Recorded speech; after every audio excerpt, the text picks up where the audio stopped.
style, who were in control of the game throughout. TP Mazembe only here and there, they got a few opportunities, only really through, mistakes the Sundowns made, of course. Batul, sometimes I still wonder, he makes some weird mistakes. He really makes some.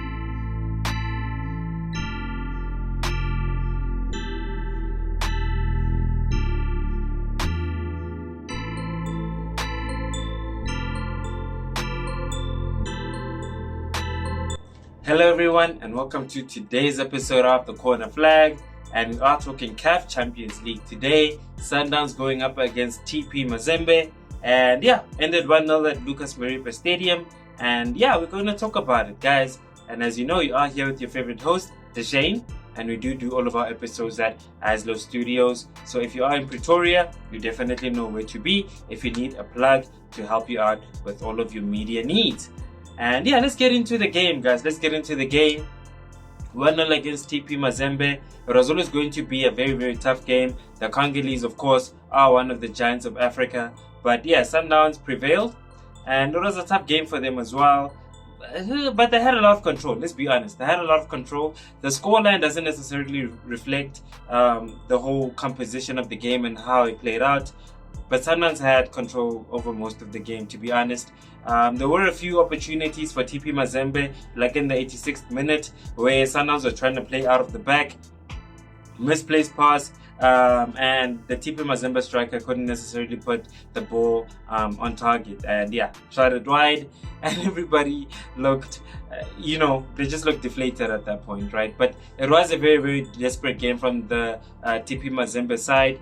Two different approaches from the two sides. From Sundowns' perspective, a ball playing side, as we all know, put the ball on the ground, and they played their passing game that they are so well known for. And from TP Mazembe's side, they are bigger in terms of physique, and they just route one, and they try to use their physicality to their advantage, but it didn't quite work out for them in that case. But apart from just the few chances that they had, I'd say Mamelodi Sundowns had the run of the game.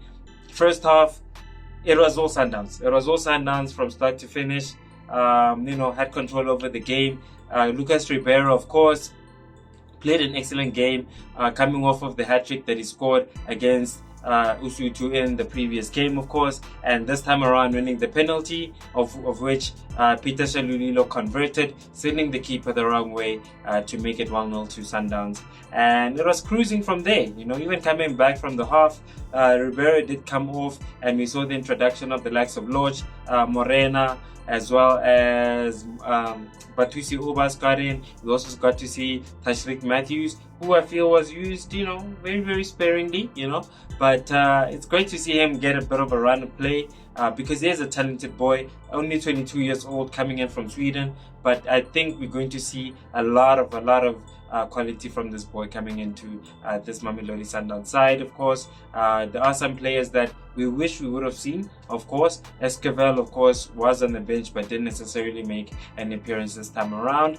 But I think he was just being spared for the league games as well as the Nedbank Cup that's coming up, of course. Lucas Ribeiro, as we mentioned, did go off a little bit early, but I think he was also just being rested for the other important games that are coming up, because sometimes, of course, they play a game every 3 or so days, especially with just the amount of games that they have to play with the cup competitions, the league, as well as the CAF Champions League. So it was a great performance from Masandawana, of course, a performance that they can be proud of. Teboho Mokoena, of course, also coming close with the free kick.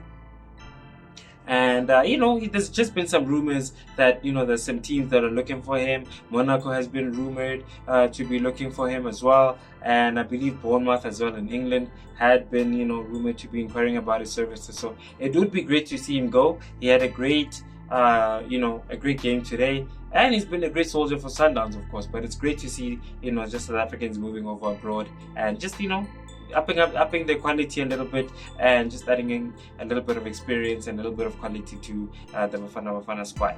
But it was a great game from the boys. I think it was a well-deserved game. As I said, it was Bafana style who were in control of the game throughout. TP Mazembe only here and there, they got a few opportunities, only really through mistakes the Sundowns made, of course. Batul, sometimes I still wonder, he makes some weird mistakes. He really makes some weird mistakes sometimes, and he gets caught out in weird positions. But he had a better game today. Terence Mashego, of course, coming on for him in the second half as well, going in for that speed, of course, and he played really, really well. Tapelo Moren as well, coming off from injury after the AFCON. It was great to see him also, but he was played in a very advanced position, coming in as a winger. He plays well, but there's still some questions about the quality when it comes up front. When it comes to the final product, there's still a few question marks in that department for him. But apart from that, we always love the energy and the effort that he gives. But yeah, that brings us to the end of our video. Thank you so much for watching. If there are any players that you feel impressed you, please do type them down in the comments. I'd love to hear from you as well. And if there are any players that you thought we would have liked to see, I'd like to hear your comments on that as well as your impressions on the game. We are on our road to 500, of course, so please do go ahead and subscribe, share, as well as like the video as well. But until next time, everyone, I'll see you again in the next video of the Corner Flag.